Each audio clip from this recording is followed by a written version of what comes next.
Hi and hello there, Virgo. Welcome new subscribers, returning Eastern buyers. Thank you sa inyong walang sawang love at support for me. At kung di niyo pa alam, Marbata Edu channel, link down below.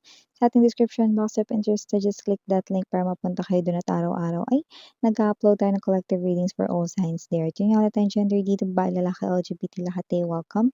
Pwede rin pong switch yung mga roles dahil possible magkapalit-palit yan kasi general reading ito.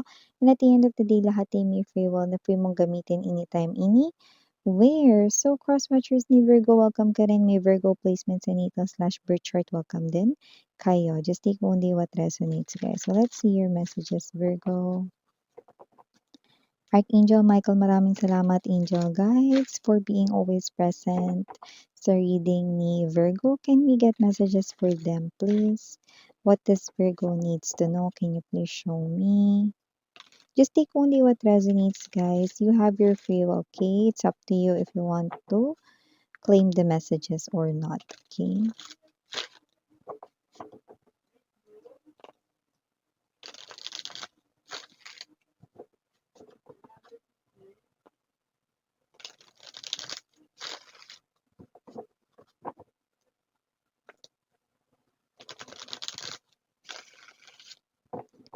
Okay, so let's go ahead and check this mga mensahe para sa iyo, sweetheart. So guys, you do have here the energy of Hermit, Six of Coins, Knight of Cups, King of Cups, Eight of Cups, Five of Wands. Bottom of the deck, we have the Page of Cups. Oh, we have here the Page of Cups, Knight of Cups, and the King of Cups. We have here, para sa bottom of the deck, Five of Coins and the Four of Wands energy. Okay. So, mukhang meron na ritong nagbabago ng isipan with Eight of Cups energy and the Five of Wands. I do feel like that this is your ex-person right here who gave Six of Coins energy into another connection. Okay? Pero mukhang nagbabago na yung isip niya rito. Mukhang nare-realize niyang mali na siya ay nakiapid sa iba, na nakipagrelasyon sa iba, nung kayo pa. So, nakita natin dito na wala nang kayo ngayon, but this person here thinks of communicating sa iyo rito. Is it too late ba daw to say sorry na? You know? Is it too late to apologize? Virgo? Virgo, is it too late daw ba to say sorry? No, is it too late ba to say sorry? So I do feel like someone here wants to say sorry. Someone here could be realizing now that it's really such a big mistake na pumatol siya sa iba. I do see breakup sa kanilang dalawa. Okay? Kung hindi pa sila nag-break, malapit na silang mag-breaks. Yan.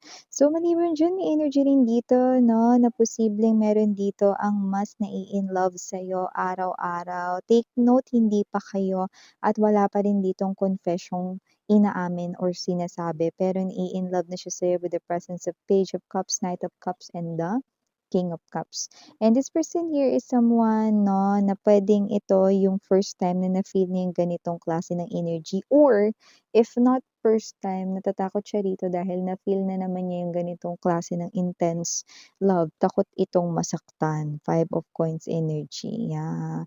But definitely you hold this person's key sa kaniyang heart, no? So, may energy rito na mafe-feel mo na may gusto sa itong tao na 'to. You will observe it in the upcoming linggos or months right here, no, Virgo. And I do feel like that if you're interested, because others of you, you could be interested, you have a crush dito sa person na 'to, no, but maybe you're waiting this person here to open up first, okay? Then you can make a konting push or magpahaging kayo rito 'no, na, gusto niyo rin siya 'no or kayo ay iba sa lahat, okey? Kasi natatakot siya rito 'no, na masaktan when it comes to love 'no. Hindi niya iniisip na kasi masasaktan siya dahil sasaktan mo siya 'no, pero kasi yung trauma niya na inabot dati nung nagmahal rin siya ng ganyan, yung nakaramdam siya ng ganyang weight ng feelings and emotions, yan.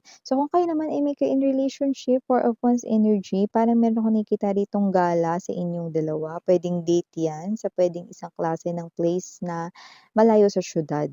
May energy rito na yan ay travel out of town or out of country, pero kung ano man yan, kayong dalawa lang, pero you're happy exploring right here. Possible na yan ay mangyari or, yan ay naka-schedule, hindi ngayong November, puwedeng yan ay December or January, something to do with those months, okay? You too guys 'no, yan ang inyo ritong trouble. Maging happy kayo diyan and at the same time 'no, kahit na hindi kayo as in makabili masyado ng pasalubong diyan, nag-enjoy naman kayo sa time niyo diyan sa place na yan. So yan, okey. At saka parang kayong dalawa gusto niyo mag-travel talaga rito, okey, sa mga different beautiful cities, tourist spots 'no, sceneries, yan. So maliban diyan may energy rin dito ng someone 'no, na posibleng magmumuni-muni kayo.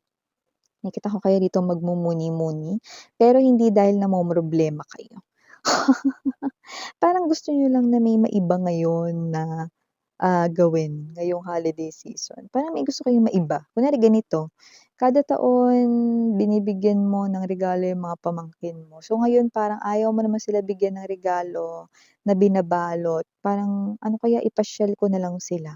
Yan o, parang may ganong klase ng energy. Ay mga anak ko, ano kaya instead of bilhan ko sila ng ganito, ano kaya kung mag-outing kami, yan 'no, parang may gusto kang maiba ngayon 'no. Yung iba puwedeng hindi ganyan, puwedeng, "Ano kaya ayoko naman ng spaghetti, iba naman yung handa."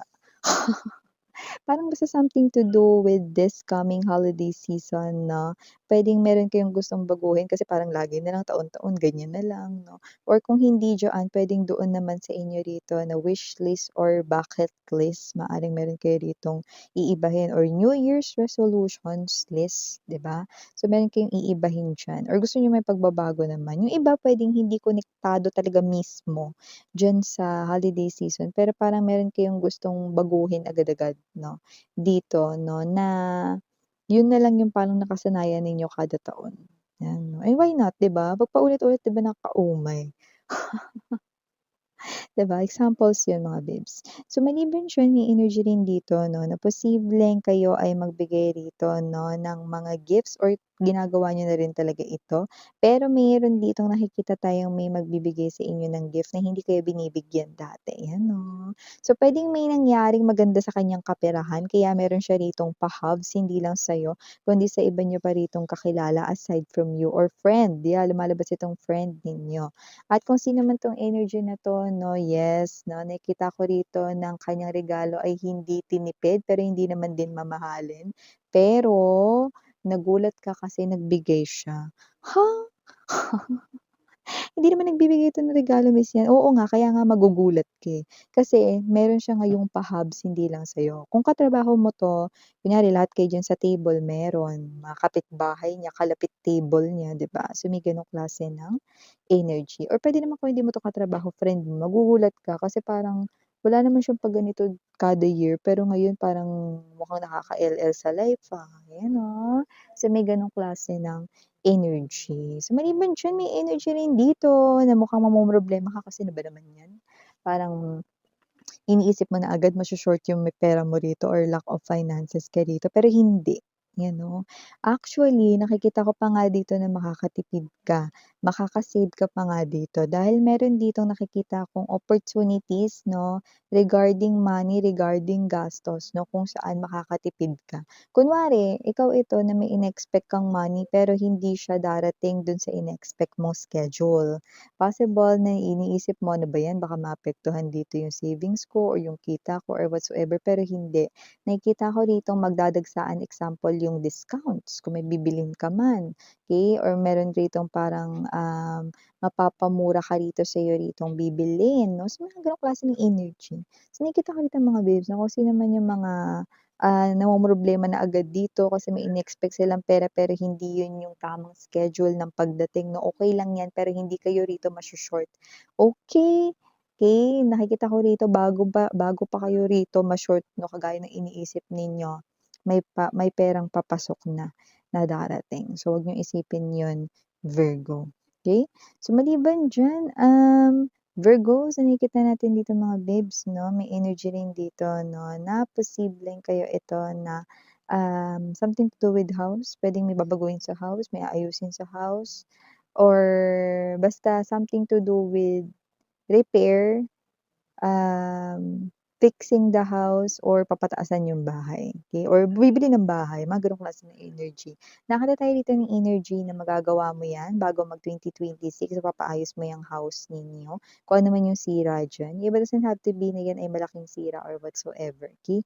Or kung parang ewan ko dito, parang ipapadagdag dito or parang kunyari papalagyan ng banyo, may gano'ng klase ng energy 'no. So, parang may energy rin dito 'no, na klase ng parang meron kayong idadagdag diyan 'no, puwedeng isa pang palapag sa bahay ninyo, 'yan, okey. Iba naman doesn't have to be na gano'n, puwede rin naman na parang ikaw 'to na meron kang gusto sanang bilhin para diyan sa bahay ninyo bago man lang matapos yung 2025 'no. So, mabibili mo na 'yun. Like let's say, gusto mong bumili ng bagong ano, what's this, bagong sofa set, mga ganyan 'no. So, mabibili mo na 'yan. So, biglang klase ng energy, okey?